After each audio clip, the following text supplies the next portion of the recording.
Well, good morning. It's Thursday, the 27th of May, and I decided this morning that I would work on adding colour to this week's colouring template for the Angela Porter's Colouring Book Fans Facebook group. Every week during the pandemic, I've created a template for the group to help people to manage their stress, anxiety, worries, fears, depression, or anything else they're struggling with, their physical health, emotional health, mental health, and just the strange world that we're living in at this time. And this week I've decided to do a mandala. Not only that, as you'll see, the colours I've chosen are pinks and purples and blues and teals and some green popped in there as well because I felt it needed that flash of green. And I've chosen these colours because next week it is Brett's birthday. Can't remember what the date is, but I know it's in the very early part of June. And purples and pinks are a favourite colour, along with teals and turquoises. So I thought this week it would be lovely if the members of the group could use those colours as their colour palette. And on a birthday shower with pink and purple in the group, which would be lovely. I'm not entirely sure I've done too good a job of this. I have hiccups when I start a new template colouring, and sometimes I have to start again and go back and start again. But and I've adjusted colours along the way because the colours haven't been quite right. And you'll see things happening because you can see the cursor bouncing around on the digital interface. I'm using a program called Clip Studio Paint Pro, that's it, and it was updated today, but I can't find any new differences in it. I'm sure there are some. I might have to import the new brushes and things separately. I don't know. It's supposed to all install itself, but I don't know. But it's the one I've favoured using now since Autodesk Sketchbook Pro is no longer available, only the free version. And I find the free version doesn't do things as easily as the other version did, but nevertheless, perhaps it was time for me to branch out into something new. And also, I'm feeling better today because I wasn't very well yesterday. The night before I certainly wasn't, and I was all groggy from a lack of sleep for much of yesterday. But I did manage to get a nap in the afternoon, which was much needed. And as I was waking up from the nap, my phone rang, and it was my GP surgery, somebody there arranging an appointment for me to have the second dose of the COVID vaccination. And that's tomorrow morning, about 24 hours from now. So I expect to be ill for a day, perhaps longer, because apparently the second dose, if you were ill on the first one, you can either have no effects on the second one or it can be worse. Everybody's different. There's no such thing as an average person. We all react in different ways depending on our body system and age and gender and ethnicity and sort of like level of poverty or not, or all kinds of things. So we shall see. So I'm quite keen for that. Doesn't mean I'm going to be rushing out and partying and hugging people and throwing my mask away. Oh no, that's not going to happen. But please, no COVID denying, anti-vaccine comments. You're entitled to your own opinions, as am I. So it's art. So that's all I'm going to say about that. We'll go back to art. And you can see I've sped this up a lot. The original video was over an hour long. And I just thought it's not a lot of fun watching a blob move around and colour appear. But I thought I'd try doing a voiceover, and it seems I've found out how to do it. Woohoo! So another point. But yeah, to go back, so even though I've caught up a bit on sleep, I'm still drowsy, I'm still not 100% right. But once I've got this done and the process of uploading, I'm going to sort myself out. And by the time I've done that, I shall be ready. Hopefully this will be either uploading or just about finished, and I'll be heading out for a walk because it's another nice day. There's sunshine.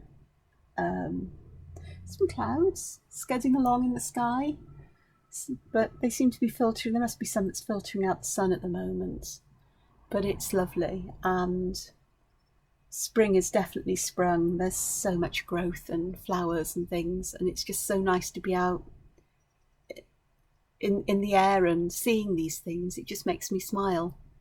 And yeah, I'm on a mission because I'm walking, but it doesn't mean I haven't got a sketchbook with me if I need to. So I shall look forward to that. And I suspect this afternoon I'll be sleeping again because I am absolutely poleaxed. So what else? I did go out yesterday, not for a walk. I wasn't up to that. But I did go to a very quiet, small supermarket I know to go and get some food that I fancied eating, something that was easy. So what did I end up with? Onion bhajis. I love onion bhajis. Samosas. I love samosas. Both vegetarian, because I'm vegetarian. And a cheese and onion pasty. Of all the things to fancy, because I know it's going to upset my stomach. The pastry always does. But by gum, did I enjoy that. Despite having to take care of an upset stomach afterwards. So, and I got some more strawberries and some clotted cream to have instead of yogurt with them, because I'm not eating that much and that'll give my body that little bit of energy. And we all need some fat in our diet regardless of what people say for your body to function properly. That's the scientist in me. So yeah, you can see here, if I go back to the art, you can see that I've been doing the central motif. I'm really not sure about that bright purple bit in the middle, but it's there for now, and I can always adjust it at a later date because I will do my best to get this done myself for Brett's birthday. And there's some lovely teals and the pinks there, and different shades of pinks put side by side, which is, you know, they're different enough to stand out. I was worried about putting pink hearts next to the pink segments closer to the centre of the circle, but it works kind of. So I just have to trust my intuition on this one. If I overthink colours and what I'm doing, it doesn't work.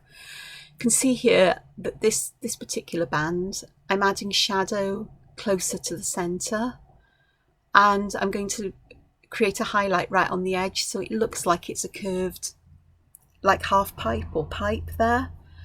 The inner ones I've added curves so they look like they help to add the dimension as if they're curving upwards from the paper, and supporting those pink spikes from the centre, I suppose, as well, and the petally bits. And it's that shadow and light is what I like to play with. Now this particular set of leaves, gosh, it was back and forth with colours, blending them, going over them, blotting them out. But in my way, I liken it a bit to colour sculpting, because I can work at it until I get it the way I want. I wanted a bluey green here, and I hadn't set up a bluey green in my template, and I thought, mix colours that I'm using, because that's a good way of keeping the palette a bit coherent perhaps. But I kept removing the highlights and forgetting which brush I'd used. But in the end I get there, I get something that I'm quite happy with. And it is sculpting in a way. It's like building things up and taking things away. It's, you know, it's colour sculpting. It's the best way I can describe it. These ones I was going to do purple. These I don't know what shape you call them, pointy ovals will do, but I decided pink would fit in better. The purple looked a bit too cool. I wanted a warm colour next to that cooler greeny blue, so I went with pink. And again, you can see me doing highlights, I get there in the end, and I end up with something that might look a little gem-like, just a little bit. Oh, wiggle wobble. See me zooming out so I get an overall view. And then I decide to go to a different part of the mandala to add colour there. And I've used blues, but I decided to do a bit of colour blending with greens there, or the tealy colours. Right, there may be a little break there because the record audio does it only for a certain amount of time, and then it cuts itself off seemingly, which is fine. I'll do it in segments. So I'm doing this bit to get a tealy green there, and so that the colours I'm using, I'm blending them together to get that coherence, which is great. But but I just wanted to move to a different area of the mandala to spread colour out across the design rather than just have it in the middle bits. And again, I'll be adding pinks. Can't remember what I did to the middle bit. Oh, there we are, there's a purple little bit there. And then, nope, yeah, yes, it's purple. I added too much colour and I went back and lightened it up. And it's a dance between contrast and highlight and that base colour. I always find it interesting myself how sometimes I'll put the darkest colour down and add lighter shades to it to get the effect I want. Sometimes I start with a lighter shade and work dark, and often I'll start with a middle shade and go in either direction. I think a lot of it has to do with the shape I'm working on. If I've got a clear idea in my mind of the pattern of highlight and shadow that I want, I'm not working with a light source. I like to use highlight and shadow as if they are part of the pattern that bring the image to life. Of this one, I chose this duskier kind of pink, this orangey pinky colour to go here. And later on, you'll see I choose to use it again. I'm not entirely sure whether this actually works in the design, but this often happens with me. It's partway through, I think, oh, what am I doing? But when I've got more done, I'll look and I'll go, yeah, it works. Because it picks up the that outer ring of the central part of the design, the one that looks like a half pipe. It's the same colour there, so it's picking that up. It's repeating it throughout the pattern, and that's what brings it together.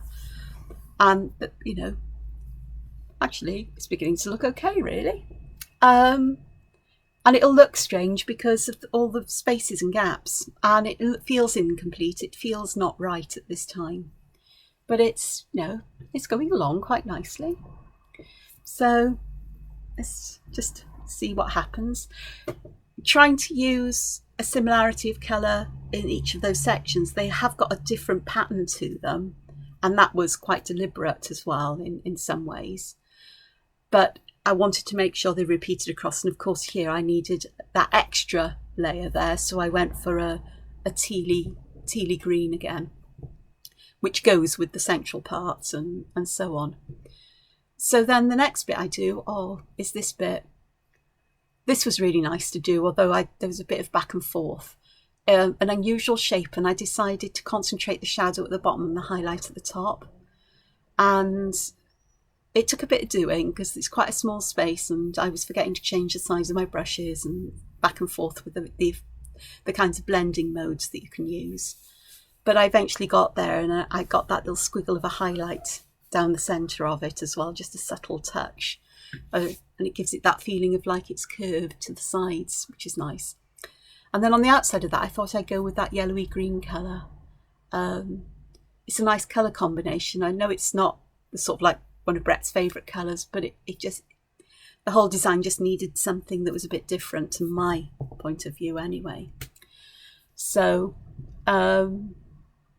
yeah, there we are. Have a good look at that. And then I decide, this is the very last bit, I decide to go to these outside bits, and I add quite a dullish green to begin with. But you see, it's sort of like I change colours, I add colours, I adjust them, and then I use shadow and highlight to bring a sense of texture, or to bring out that spiral shape there and make those blobs feel like actually they're not flat or not just a blob. There's more pattern or design to them. And again, it's not so much about paying attention to light sources or anything else. It's about using them to create a pattern, and that's what helps. And you can see here I'm adding highlight, and I'll be going back in. Oh no, I finished with those for now. I can see now I might want to go back and adjust them, but I'm using that kind of orangey pink, duskier pink here again, so it ties in. So I know I'm coming to the end of the video. I'd like to say thank you for joining me. I hope this voiceover actually works and makes sense along the way. If you've enjoyed watching the video, please consider giving me a thumbs up.